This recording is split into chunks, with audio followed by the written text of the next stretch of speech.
Hey YouTubers, and welcome back to Tony the Technician's channel. Today we're going to carry on with the engine bay of the 85 Camaro. So if you guys have watched my previous videos, you already know that I've basically ripped into this wiring harness on the passenger side. There's two separate harnesses. Well, they run together, but they split into two separate harnesses. One actually goes across to the driver's side, the other one is all the main wiring for the passenger side. Well, I went through that, decided what I need, what I don't need. Also decided that I'm going to keep the stuff that I don't need just until I get the engine and trans in and I know everything will run and it runs right. After that, then I will go in and get rid of what I can. But today we're going to be focusing on the driver's side. There's a lot less wires on that side, but I still need to carefully go through everything and decide what I need and what I don't need.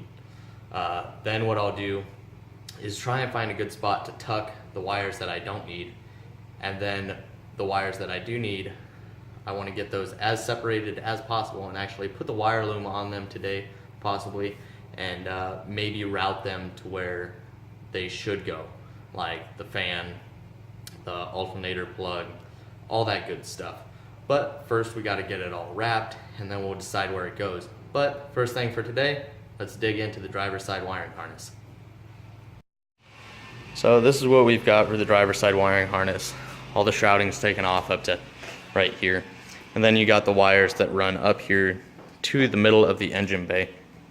And that's mainly because even though it's attached to the driver's side harness, this is all the stuff for the blower motor and AC and all that good stuff. So I need to keep a majority of that.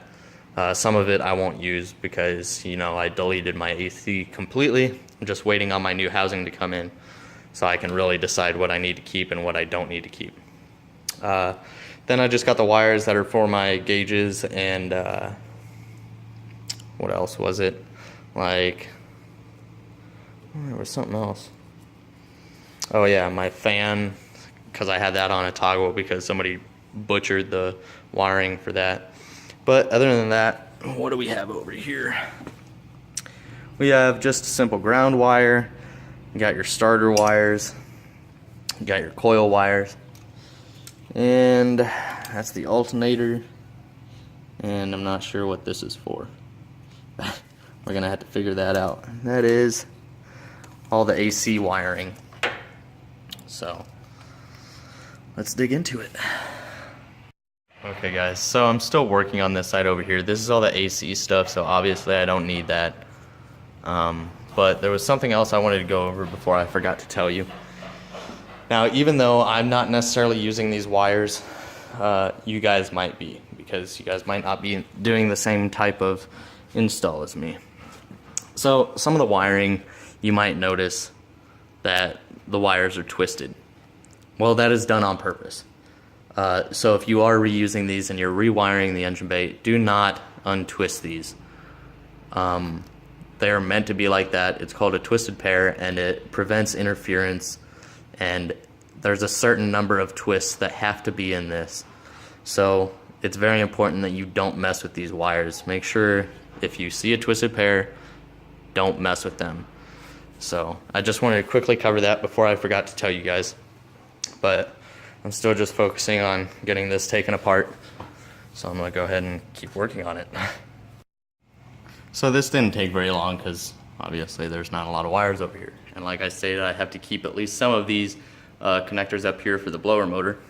But these are just AC lines like I stated before. And basically everything else you keep. The only thing I did was I went through and I disconnected some things like here just to untangle some stuff. So here I have all my starter wires. So I still got to clean all this up. And then what we have here is the coil wire, which I will run to my new distributor. Then you got the alternator, and you got your windshield wiper connectors. And that's basically it, guys.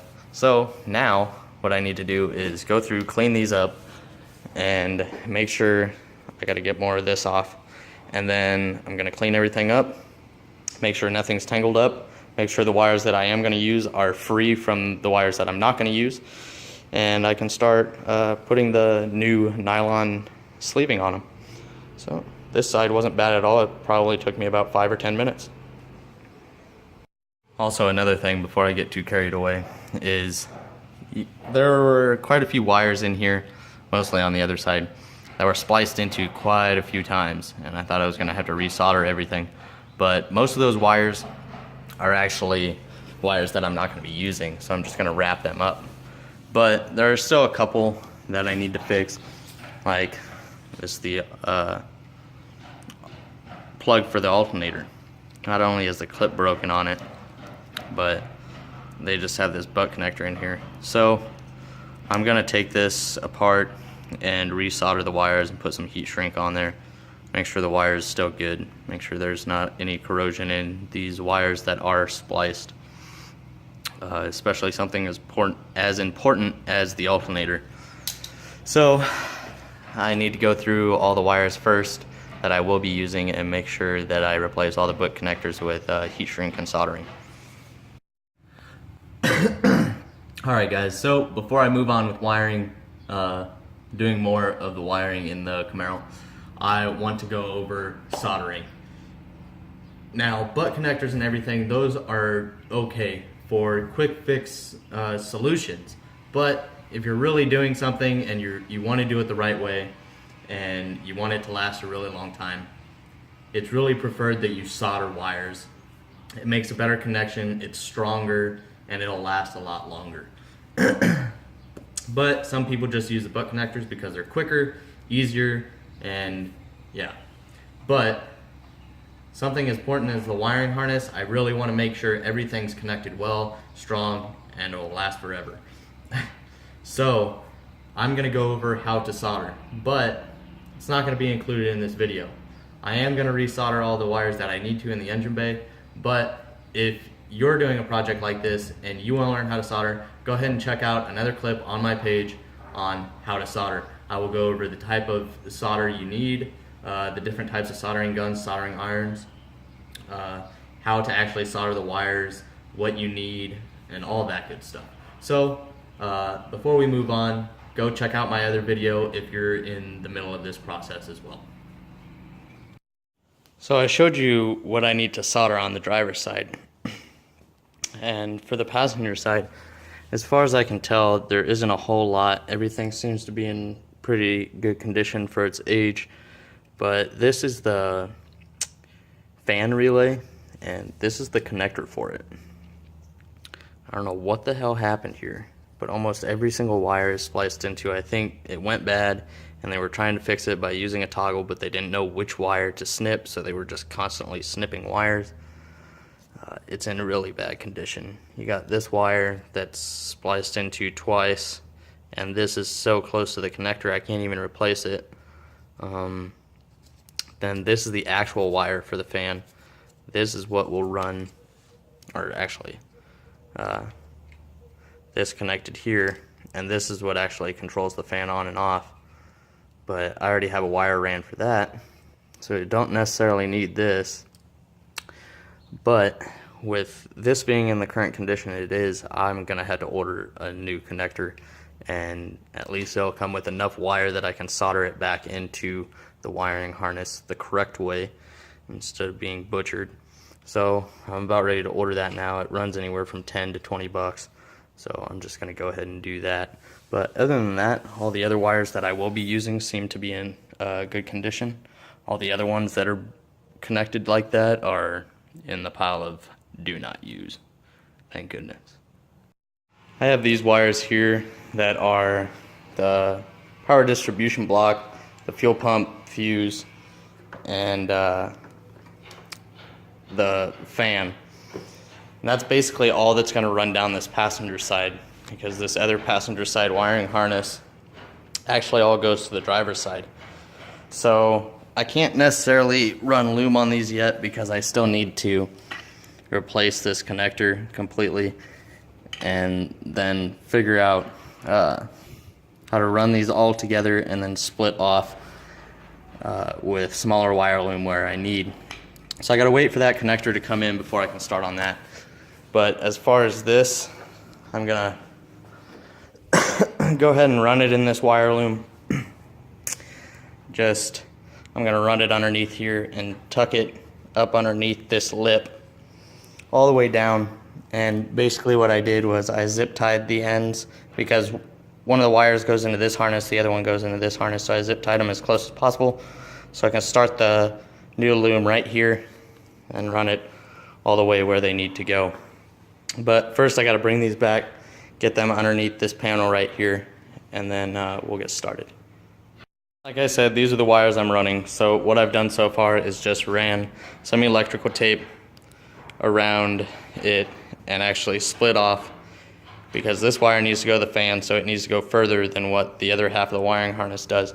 So I stopped taping right there and then taped up the rest of the wires, because these two are going to run to the same location and that one's going to go to a different one. So I taped it off, and that's where it's going to split, and now I can run the loom for it. Okay, so I've almost got this one entirely wrapped. Got it up to here where it's actually going to tee into the other wires. So all I use side cutters on the zip ties because I can get as close to the head as possible. But as far as cutting this nylon braided stuff, I use my medical shears because they cut extremely clean and it doesn't cause any like real fraying or anything. And if you don't have any of these and you cut it and you get some fraying, just use a lighter and kind of touch up the parts that are fraying. But I'm gonna go ahead and make sure to cut enough to come all the way up to here, and make sure this is pulled all the way up to the head of the connector. So we got this part of the harness completely wrapped in the new nylon braiding. This is for the fan. As you can tell, I have it zip tied down by the connector and then where it meets the rest of the harness.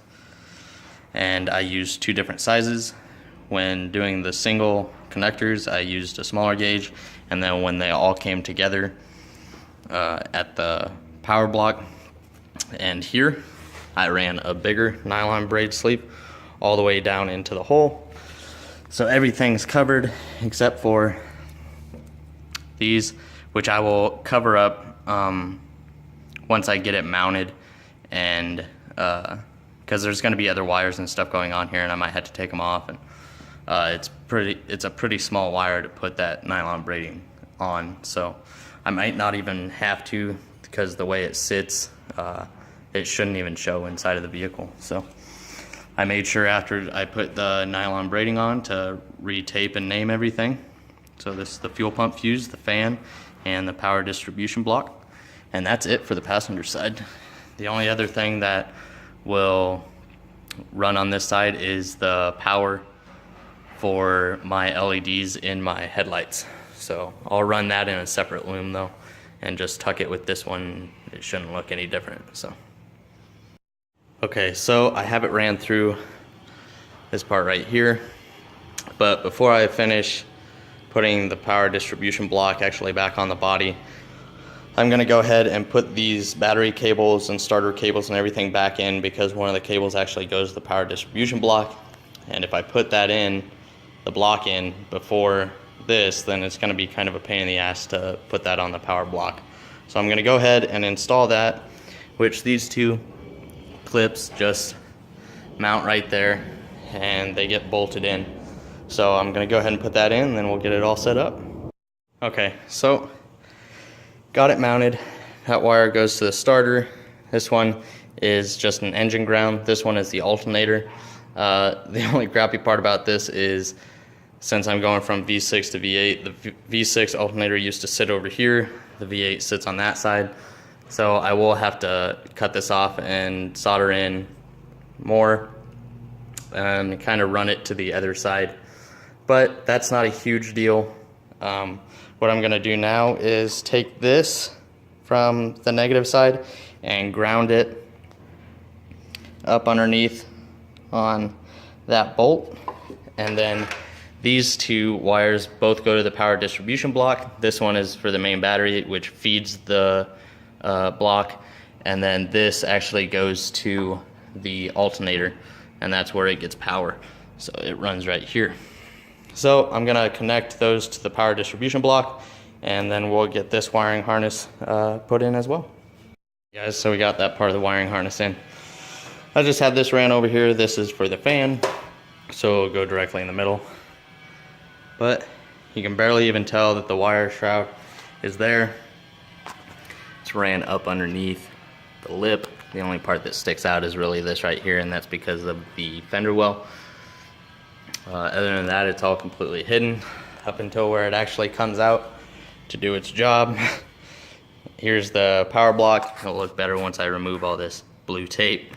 But these are just two 7mm bolts back here that hold it in. And then, so it ties off into the negative and positive and goes to the necessary components. But that's it as far as the wiring harness for this side, besides the stuff that we can't do yet. Alright guys, so that's basically it for today. Got a little bit of wiring done, couldn't really do much. I gotta go to a thing going on this afternoon, so I'm pretty busy for the rest of the day. But what we got done today was pretty good. Got the entire driver's side harness, figured out what I want to keep and what I don't want to keep. Basically everything but the AC wires, which there isn't much over there to begin with anyways. And then as far as the passenger side, we got, you know, a majority of the stuff separated and figured out what all needs to be ran down the passenger side. And we put in new wire loom and wrapped it real nicely and routed it where it needs to go. Got the battery cables, alternator cable, all that good stuff back in the car, mounted, and I think it looks really good. The only other way I could have gone was to go through the hole into the fender well on the outside of the vehicle and run it inside where the tire is, but I don't really want to do that just because then it's open more to the outside and I don't want any of that to get messed up. So that's why I still just tucked it under that lip inside the engine bay. And it's barely noticeable, so I'm pretty happy with it.